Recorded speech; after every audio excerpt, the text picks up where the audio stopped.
Hello everyone, it's David from Beastie Geeks, and today I want to review for you Primal the Awakening from Reggie Games, now on Kickstarter. If you are looking for how to play video, check the second material on our channel made by Greg. And if you ever played Monster Hunter type of games, you probably get the rules in no time. I've been talking with Reggie Games about reviewing this prototype since summer vacations last year, I think. First time I saw any leaks about the game, I momentarily convinced myself this is the game for you.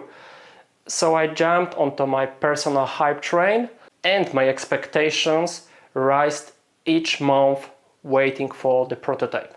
After trying each hero and fighting two monsters we have here, it's time to answer questions. Was the hype justified? Is this game any good? And is this something more than the next Kickstarter game with minis? Let's find out and start with my concerns. Don't get me wrong, Primal the Awakening is easy to learn, although the core manual is about 50 pages and the campaign manual is next 30. Both booklets are full of examples and graphic cards, so the reading process is fast. And more importantly, they are both written surprisingly good, especially for a prototype phase. And then, with a smile of knowing everything, you start your first prologue fight. And you suddenly get slapped, after which you realize you know nothing. Learning monster AI in practice is painful, and it's possible for you to lose the first prologue combat. But painful is also remembering to track and activate all of the things, not to cheat the game by simply overlooking some things. When managing the monster behavior can be challenging, add to this managing your heroes with all of their unique skills on items, armors, elements. I believe that the designers made all of it the most UX friendly possible, but it's still a lot to process for the first few fights. Saying this, Primal the Awakening can be extra challenging for the solo players when you need to manage at least two heroes. I believe Primal the Awakening is not for everyone. If you prefer fast-paced action games, better pick up some good dungeon crawler. Primal requires a lot of strategy, thinking about each player's cards and planning movements ahead, considering the behavior of the monster and other heroes on the board. Preparing the right sequence of skills can take a while, and the first few sessions would take extra time before you get to know your build. 1 or 2 mistakes can be forgiven if you are lucky, but freelance playstyle will guide your team straightly to the quick demise.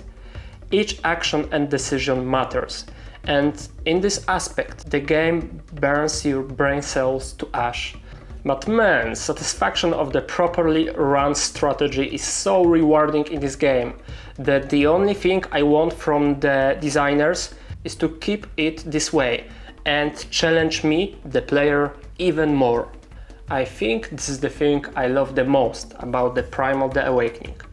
Despite how many skills, items, statistics, terrain elements, enemies' behaviors, etc., each aspect is important, useful, and can save your life. To defeat the monster, you find yourself using every, even the tiniest mechanic and skill on your favor. This is common problem for big complex RPG games when you find a new OP item, skills and tactics which you can spam for a victory, but also burn yourself to death in the long run. It's impossible to predict if Primal will be free of this flaw, but after trying it, it's very likely that every combat would demand from you to change tactics and adapt, or die hardly. Combat is the very core of this game, and fortunately it's brilliant. I don't know how many hours was spent on playtesting, but every aspect of the game and its mechanics are running as smooth as a Swiss watch. We had a chance to play against two monsters, Wyvern Dragon-like named Viraxen and Stone Hard-Headed Toramat. I don't want to tell you too much and spoil you the fun of discovering the AI system of both of these creatures, but know this: each battle was very and again a very different experience. Monster behavior reactions, next form, weaknesses and special attacks. Finally, terrain elements on the board. If the developers provide such a variety with each monster, then oh my god, I can sit in the front of the hype train. But this is also a warning. If you do not provide completely different challenges and mechanics with each enemy, and you will condemn us, players, to boredom, then this hype train will crash harder than some cyber train. Saying asymmetric sounds hurtful when talking about Primal the Awakening heroes. It's not the matter of one different skill and few stats. Each hero has a unique draw deck, when each skill is different and you can develop it. Each type of weapon provides a different playstyle. Add to this useful items, forgeable armors, and finally epic mastery skills you could and should charge during the combat. Remember different playstyles for each class in Gloomhaven? Primal the Awakening solves this even better. I think it's the first game ever when my favorite class to play is tank.